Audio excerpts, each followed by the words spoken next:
بسم اللہ الرحمن الرحیم۔ السلام علیکم ورحمۃ اللہ وبرکاتہ۔ دوستو، بار بار حج اور عمرہ پر جانے کے لیے وظیفہ بہت زبردست ہے، خاص کر جو حضرات عمرہ پہ جانا چاہتے ہیں اور اس کے لیے کوئی بندوبست نہیں ہو رہا ہے اور اس کے لیے کوئی سبب نہیں ہے، تو اس کے لیے وظیفہ بہت زبردست ہے۔ اس طرح عمرے کے لیے جانے کے لیے اور اس طرح حج پہ جانے کے لیے وظیفہ بہت زبردست ہے۔ مفتی تقی عثمانی صاحب اور اس طرح حضرت خواجہ عبدالماجد صدیقی صاحب رحمۃ اللہ علیہ، وہ فرماتے ہیں کہ ان وظائف کی برکت سے اللہ جل شانہ بار بار ہمیں حج کرنے کی توفیق اللہ جل شانہ نے دی اور اس طرح عمرہ کرنے کی توفیق اللہ جل شانہ نے ہمیں دیا۔ بعض تو فرماتے ہیں کہ 27 سال میں مسلسل اس وظیفے کی برکت سے اللہ جل شانہ بار بار حج اور عمرہ پہ لے جا رہے ہیں۔ تو اس طرح وظیفہ بہت زبردست ہے، آسان وظیفہ ہے کہ صبح و شام والضحیٰ واللیل اذا سجا، یہ 40 مرتبہ پڑھے۔ 40 مرتبہ صبح یعنی فجر کی نماز اور 40 مرتبہ عصر کی نماز یا مغرب کی نماز کے بعد والضحیٰ۔ ایک وظیفہ یہ ہے۔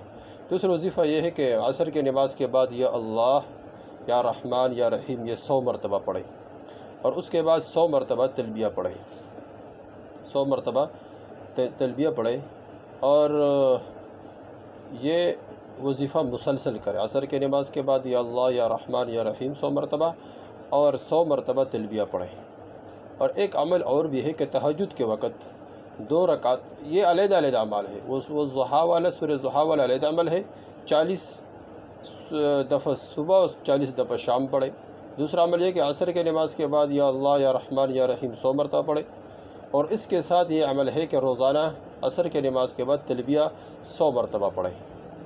اور اس طرح اور بھی یہ چوتھا عمل یہ ہے کہ تہجد کے وقت 2 رکعت نوافل پڑھیں، تہجد کے لیے اٹھے 2 رکعت نوافل پڑھیں۔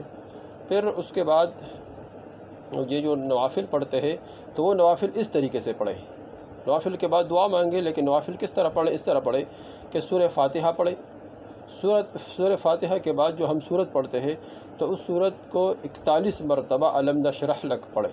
یہ الم نشرح جو سورت ہے الم نشرح لک صدرک، یہ سورت پڑھیں 41 مرتبہ۔